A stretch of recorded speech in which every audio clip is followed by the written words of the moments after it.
A typical day on BobSMP starts with me returning from an overnight AFK session at my nether roof gold farm. When I stand at max height, zombified piglins spawn down in the farm below.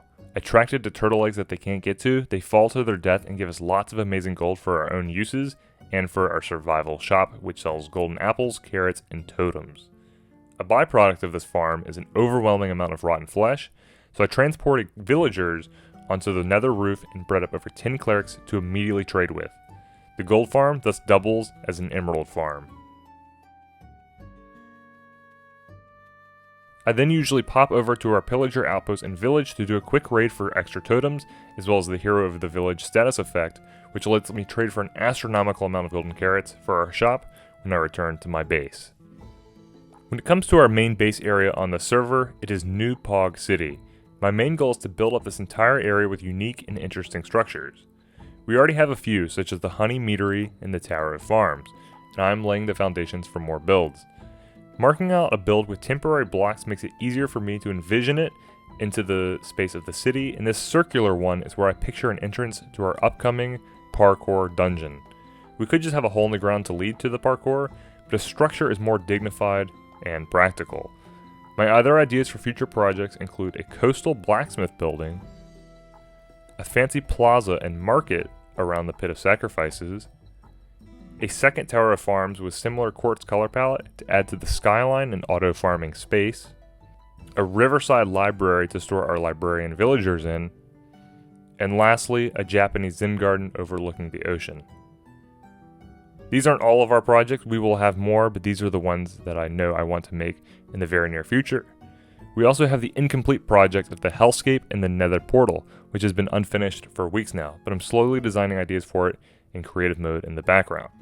It will have multiple blackstone towers and look like something out of Oblivion or Lord of the Rings, and will be quite mega, dwarfing the rest of the city. While we look to the future, I've been working on the parkour dungeon off camera this week after work.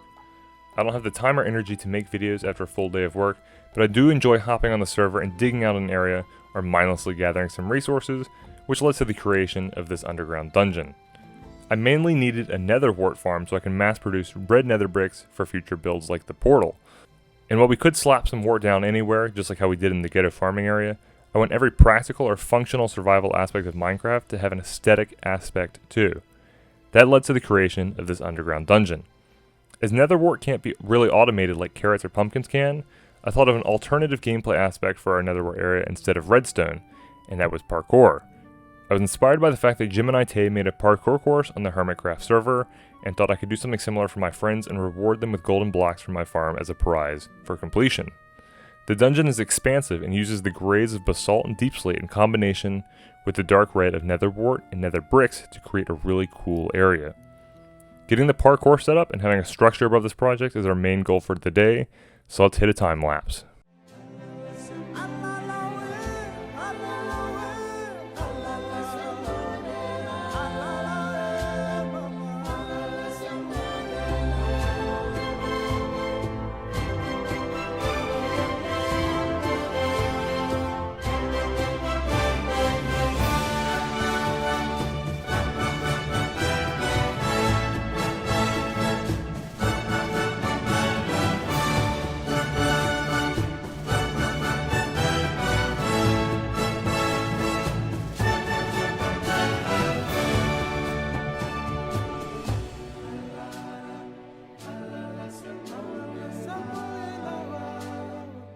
The entrance to the dungeon is a circular building with a really unique roof that I challenged myself to make, as I normally go for a flat roof or the typical staired one.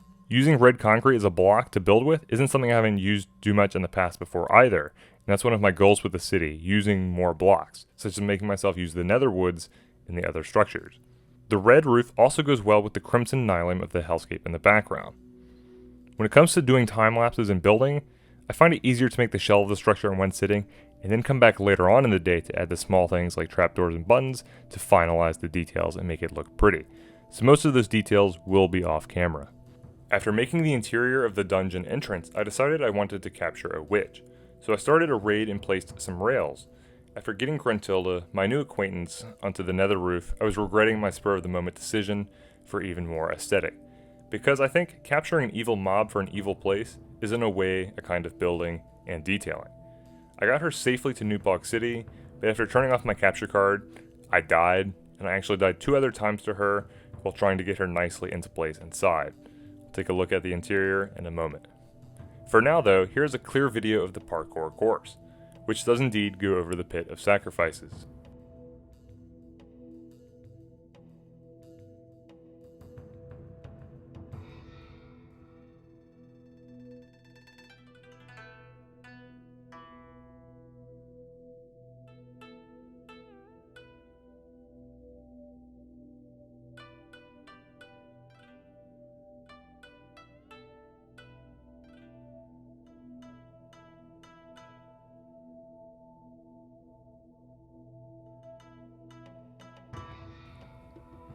At its conclusion, gold is rewarded for one's first run, and an E-chest allows the player to immediately re-gear.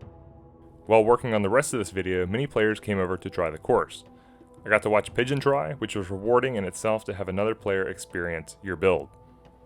Having more visitors in New Pog City though means that my bad lighting is exposed more often, as seen with this unfortunate but funny incident. Oh, it's really bad now. I would say. Oh, what the heck? Oh boy. Oh no. Where'd it blow up? It right in front of the... Now enjoy a few shader shots of the dungeon, its interior, and New Pog City so far.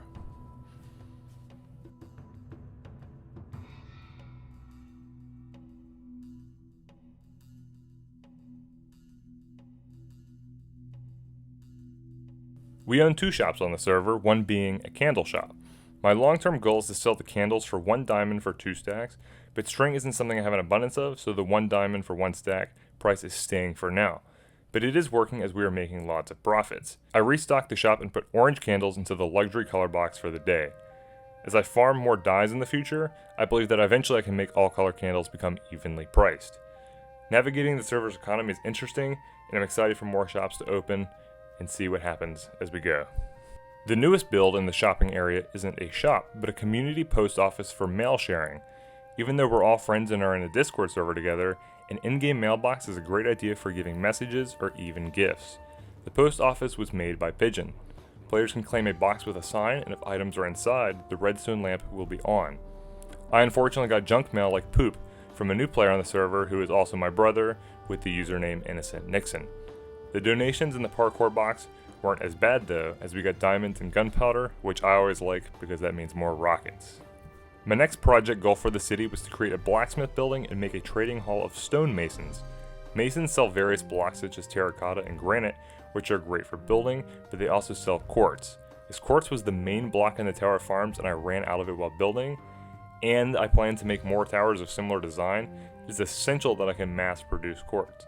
In addition to piglin bartering with gold, which we have a gold farm for, villager trading with emeralds can result in quartz. So we need to get a bunch of masons and make them a house.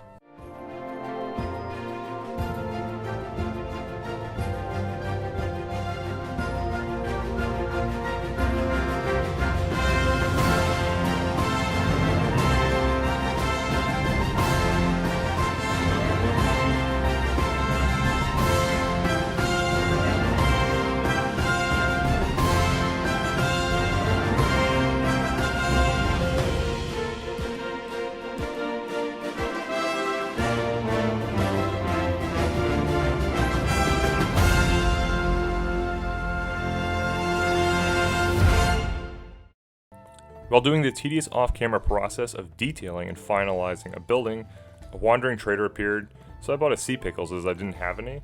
Now that's something else we can farm. Then I killed him and took one of his regal llamas over to the pit of sacrifices and gave its blood and body as an offering to our god. I haven't talked about Billy much in this video, but we are ever loyal to the goat, and this city is all for him. Getting a trading hall of stonemasons sounds fun and all, but that requires moving villagers from your current ghetto breeding area, breeding more, waiting for water to boil, and breeding even more. After finalizing the blacksmith building with a chimney and smaller details, I got 10 of the masons inside and maxed out most of their trades. We got good terracotta colors like lime, pink, and light blue to buy, and possibly even build with, which makes me really excited for our future projects, and of course we got the quartz.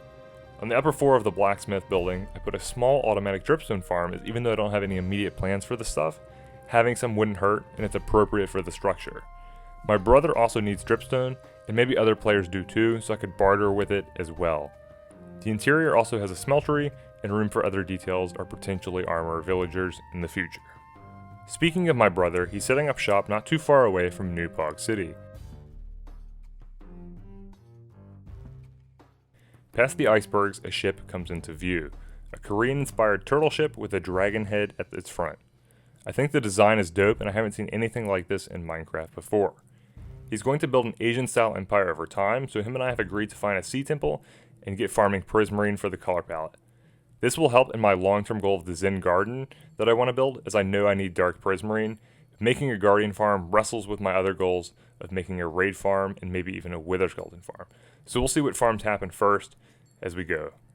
Philip also has plans to build ships in the nearby oceans, so hopefully all these ships aren't trying to siege my lands. Here are some scenic shots of the turtle boat.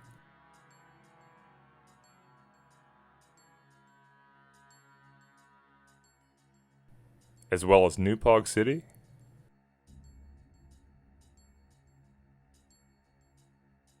Pigeon's house, the post office, Philip's kelp and copper shop, and server spawn. The last thing for today's video is the introduction of a new detail for the terraformed hellscape. Using layers of glass you can create a fog effect, so I want the black landscape to have cracks of red going through the earth as if the portal is corrupting it and giving it these blood-like veins. Basically, you dig a hole and fill it with alternating layers of stained glass, but to make it fancy I had to put blackstone all the way down. I might experiment with shroomlight or lava at the bottom, and plan to add more of these cracks off camera. That's all I've got for you guys today, and I hope you enjoyed the video and our progress on our base. If you're interested in this SMP, consider subscribing, as we have a lot of plans and build ideas, and the other players are working hard as well. I hope to see you all next time.